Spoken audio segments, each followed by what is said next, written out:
Hi guys, welcome to the FF Salon at Money 2020. My name is Emily Redding. And I'm Stuart Keen from Fintech Australia. Thank you so much for joining us today, Stuart. Stu, as we've agreed. Stuart, what do you think? Either works. Let's go with Stu, Emily. Okay, Stu. Thank you. You've already met Jose as well, our wonderful hairstylist. What are we doing today, guys? What's on the menu? We're going for, good tidy up, because it's been 6 weeks, you said, no? Yeah. So. Jose was impressed with how it looks after 6 weeks. So I have to say, I thought it very looked kind good. to me. Super neat and tidy, right? It's funny because I was walking around Amsterdam on Monday. Obviously, I'm not from around here, so it was new. I was looking for a barber, had no success, and then how lucky am I? You wandered round the corner and here we were. Here we go. First time in Amsterdam? That's right. Do you like it? Yeah. What did you think? It's an amazing city. The weather, I think the weather has added a lot as well. Yes. It's the right time of year. Money 2020 knows when to put on an event and how to put on an event. Yes. So that's pretty cool. Long days, sun's out. Long days, yes. Luckily the sun's shining for a little bit later so we can enjoy some of the evening. But we are on the last day today of Money 2020. How have you found it? It's amazing. So we host a big fintech conference in Australia. It's not quite the scale of this. I'll delve into that in a minute. We do a bit of the conference circuit as well, supporting Aussie companies, Aussie fintechs to go overseas. Money 2020 does an amazing job. Just the scale of it, all the activations, the bits and pieces that are happening is, mind-blowing really. Yes, it is a great event. Speaking of, why don't you tell me a little bit about what you guys do? Yeah, absolutely. So I'm the head of community at Fintech Australia. Fintech Australia is the peak industry body in Oz, down under. We support about 450 businesses, so fintech companies, large and small. They're our members, and we support them in the domestic fintech ecosystem. Cool. And then in collaboration with Austrade, the Australian Trade and Investment Commission, which is the commercial arm of the Australian federal government, we help those really high-performing, scale-up fintechs to scale overseas. So this week we're in Amsterdam, last week we were in London. We have 14 Australian companies who are looking at accessing the markets here, finding partners, raising capital, scaling their business overseas. That's kind of the core of what we do and why we're here, why we're so far away from home. And how did you get into that, Stu? Talk to me a little bit about your career path and how you kind of came to be in that role. So I've been doing this for about 2.5 years now. A bit younger than some of the others who are around, which some say it's a good thing, refreshing change. Some say it's a good thing, some say it's a bad thing. So experience isn't on my side, but it means learning and duration maybe is the positive for the next little while. I studied international relations. Okay. I love spending time overseas, learning languages. Do you speak any languages? I try. Oh, go on. What languages do you speak? So I spent about 18 months living and working in Japan. Wow. I started kind of relationships with the Japanese when I was about 12, playing baseball for our little club, and we played against a Japanese team. They came and visited us in Melbourne. At that time we were exchanging chewing gum because Japanese chewing gum was like the thing. That was your currency. And then exactly. That is great. Now it's Bitcoin and whatever else. A little bit more lucrative than chewing gum. So you lived in Japan. Whereabouts did you live? So I did 2 ski seasons up north in the mountains. Nice. And then I also spent some time in Tokyo. Did some time with the Australian embassy there. So Austrade, our commercial arm. I was an intern at the time. And I was, I guess, back to the Japanese language piece. Yeah. I thought my Japanese was okay. Conversationally, bars, restaurants, having a chit chat. Then I jump into the government side and start talking about foreign direct investment in the agricultural sector.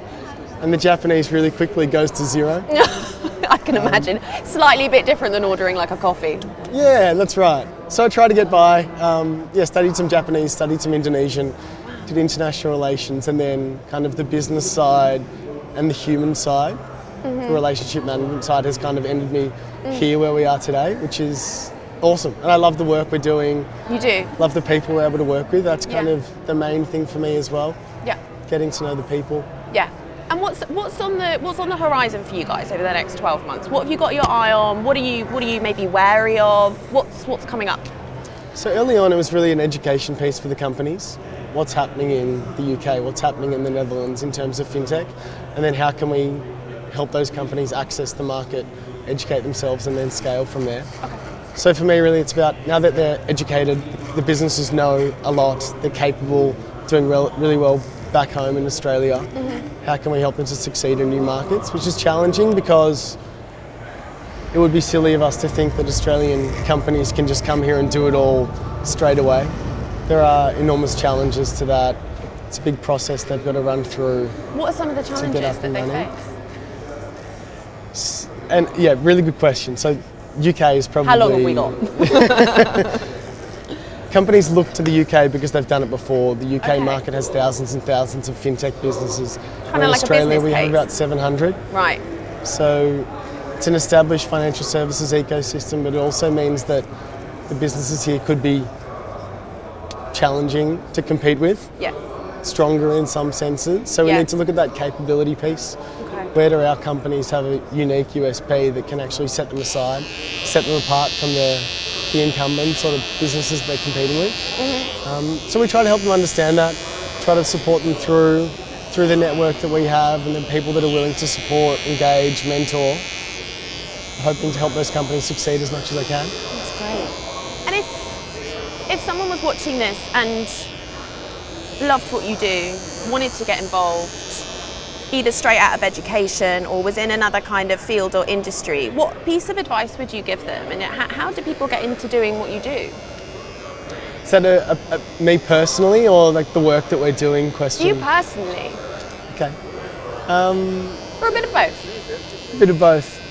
Yeah, so I like channeling them towards our businesses. You see, in a way, I'm a service provider or supporting the companies. But our founders, CEOs, they're kind of the best people to connect individuals with. So there's someone young, inspired, interested in the sector who comes through. I like connecting with the companies who are actually doing the really innovative things. Yeah. Because they're the ones who are most unique, cutting edge, exciting. It's not about me, it's not about us, it's about those companies and how making them look good, doing. making them be successful. Yeah. So the entrepreneurial side, and that is through our businesses that we're supporting. Yes, that makes sense. I can see the clippers are done, the hair styling gel is coming out. Jose, do you need a hand? I'm going to get you to do it in a minute. Okay. Well, luckily, How are we looking at the moment? I don't have mirrors here. No, so. what we do is we normally do the chair swivel, so you can have a big reveal, so don't worry, beautiful. we'll give you a full moment for that. We got time for a couple more questions? Yeah, we have time. Okay, good. I actually have a few quick fire questions that I was going to get up. And let's see. So really, first thing that comes to your mind. Who would play you in the film of your life? What actor? What actor? Let's go with an Aussie. I can't go the Hemsworths because that's like, that's giving myself way too much. You can choose Thor, it's fine. Do we stick with Thor then? We'll stick with Thor. Yeah, Chris is good. He can stay. Nicole Kidman. That's a great one. One book that everyone should read. Harry Potter, first book. First movie is actually, the bank scene is filmed in Australia House in London, our High Commission. Is it? I didn't know that. Got to be there. Gringotts Bank. I'm a massive Harry Potter fan. What house are you? If you would be in a house, what house would you be in? This will determine if we're friends We've or got to not. go with Gryffindor. Thank you very much. I agree. I would like to think I was a Gryffindor. That's the general answer. Everyone's giving us that Everyone response, aren't wants to they? be Gryffindor. Yeah, do you know, you're the first person I've actually asked that with, but I love that your book recommendation is Harry Potter because I think that would be mine as well. Okay, one more. Favourite city you visited and why? It was my first time in London 2 weeks ago when I arrived. Really? What did you think? The place is phenomenal. Did we welcome you properly? Loved it. Yeah? A lot of Australians around. I've got some friends there as well. Good.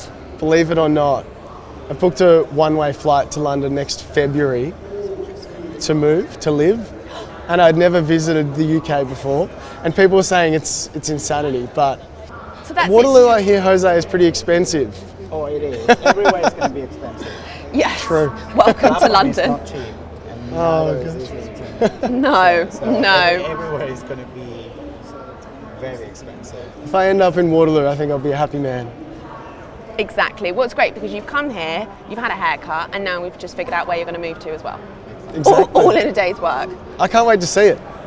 I'm excited as well. I've been hearing everything happening here. One last little trim. And then Perfect. I'm going to get Emily to do a tiny bit more product. Here we go. Just to make it look really great. You're going to go outside and your hair won't move with the wind. He's stuck like that. How did we go? Great. Okay, Jose, where's... Right, I think let's grab this one and just put a tiny bit on your hands. Oh, this is the one that smells nice. Yeah. You want anything like this much? Yeah, just enough. And just all through? Yeah, just like with your fingers like this. God, here we go, look at this.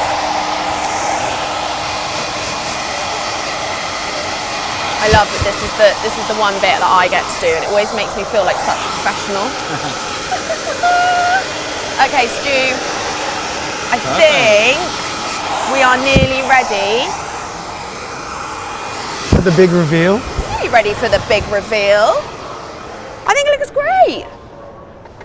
You're like a new man. You. Hey, that's awesome. Cool. Tidy. Thanks so Happy? much, Jose. No problem. Well, look, Stuart, thank you so much for joining us today. It has been such a pleasure to meet you. Thanks, Emily. Thanks so much.